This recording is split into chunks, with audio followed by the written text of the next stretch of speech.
Africa has always been a land of desire, rich in resources, young in population, and full of promise. For centuries, outsiders came chasing that promise. Now, it's China's turn. Billions of dollars are flowing in.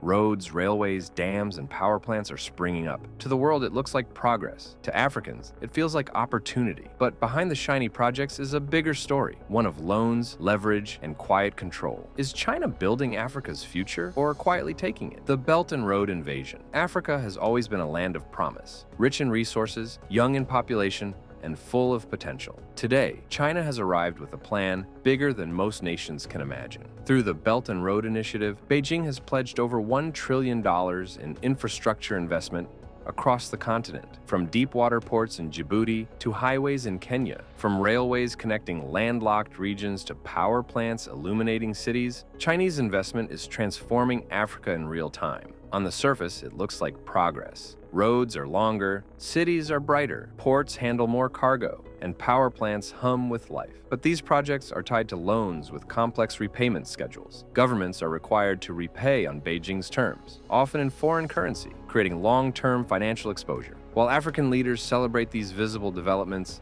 they often underestimate the strategic implications. Each bridge, railway, and port is a thread in a web of influence that stretches from Beijing to every corner of the continent. The pace of construction is breathtaking, often outstripping what Western aid programs can achieve. Projects are completed in months instead of years. Yet the rapid development comes at a cost. Local labor is frequently sidelined, technology transfers limited, and African governments find themselves negotiating from a position of growing dependency. What appears as modernization is, in fact, a subtle reshaping of economic and political influence. China is selling opportunity and securing leverage. Every highway built, every port expanded, and every dam erected is a tangible sign of progress. But it also represents a long-term claim over the continent's resources and decision-making. Africa is modernizing, yes, but at a price few are fully calculating: the debt trap. China's loans often come with a hidden cost. Nations like Djibouti, Kenya, and Zambia borrowed heavily to fund infrastructure projects, but repayment challenges have begun to emerge. Djibouti's new deepwater port, one of the largest in East Africa, is financed by billions in Chinese loans and managed by Chinese companies. When the government struggles to meet repayments, Beijing gains leverage, not always through friendly negotiation, but sometimes through control over strategic assets. This mirrors the Hambantota port model in Sri Lanka, where failure to repay loans resulted in a 99-year lease handed over to China. Across Africa, governments are facing similar risks. Highways, railways, and ports are funded by debt that could compromise sovereignty if repayment falters. While these projects bring immediate development benefits, electricity, roads, and job creation, the long-term reality is far more complex. Countries must navigate the tension between visible progress and hidden obligations, balancing short-term gains with strategic independence. Debt is more than numbers on a ledger. It translates into influence over economic policy, trade decisions, and sometimes even political alliances. China's approach is subtle. Infrastructure is the lure, debt is the anchor. Once nations are caught in this web, negotiating terms becomes complicated, and options for alternative financing diminish.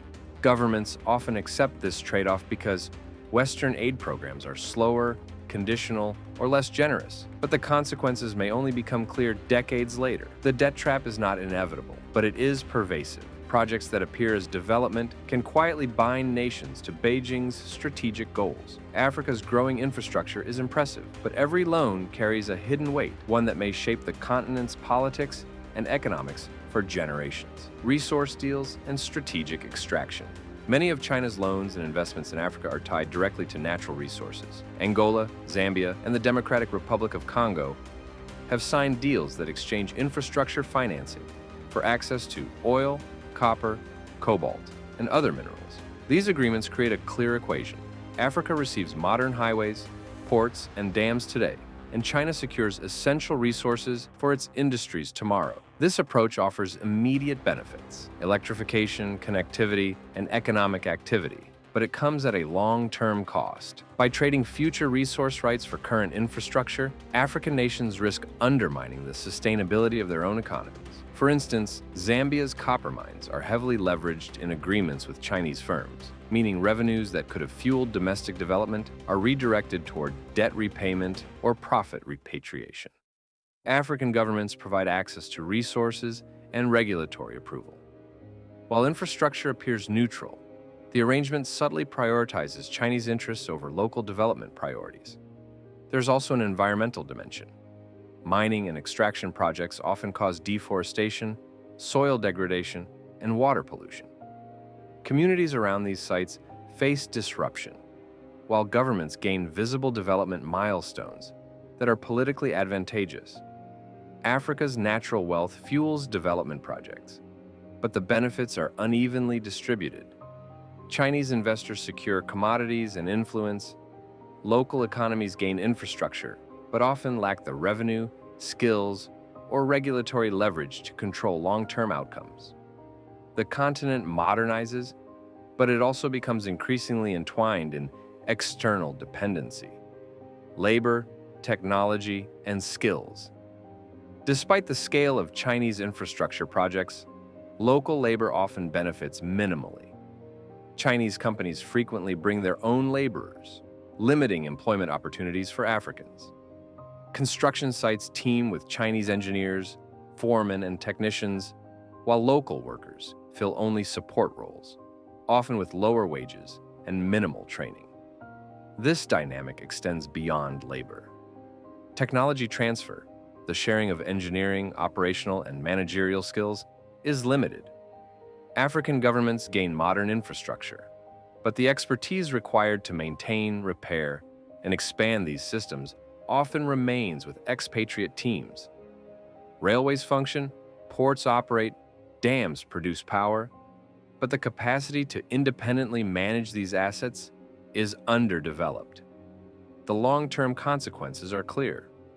Africa acquires infrastructure rapidly, but human capital growth lags behind. Skills that could enable domestic innovation, entrepreneurship, and self-reliance remain concentrated in foreign hands. Governments may boast of new highways or ports, economic dependency, and local cost. Chinese investment delivers infrastructure, but local economies often pay a hidden price. Small businesses struggle to compete with Chinese firms that dominate supply chains and construction contracts. Local labor receives limited employment, and materials are frequently imported, reducing opportunities for domestic industry. The future of Africa-China relations. Africa stands at a crossroads. Chinese investment has delivered unprecedented infrastructure and development visibility. Cities are modernizing, ports are operational, and power grids extend farther than ever. Yet, dependency, environmental challenges, limited skills transfer, and long-term debt create vulnerabilities. The future depends on how African nations manage these relationships. Strategic regulation, local employment initiatives, investment in education, and environmental oversight can maximize benefits. Failure to implement safeguards may deepen dependency and compromise economic and political sovereignty. Conclusion: China's presence in Africa is a story of paradox, opportunity and dependency, infrastructure and influence, promise and risk. Can Africa harness modernization without surrendering sovereignty? The answer is yes, but it requires foresight, strategy, and leadership. Governments must ensure that roads, ports, and railways serve citizens first, not external interests. They must invest in local skills, protect the environment, and manage debt responsibly. This story is not just about politics or economics. It is about the choices Africa makes today. Choices that will determine whether modernization lifts the continent or subtly binds it to external control. What can you do?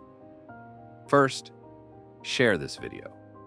Most people don't realize the scale and complexity of China's influence in Africa. Second, subscribe, because we're uncovering the hidden economic and geopolitical stories shaping your world. Third, comment. Do you think African nations can benefit from Chinese investment without losing sovereignty, or is dependency inevitable? Next week, the US versus China in Africa, a new Cold War?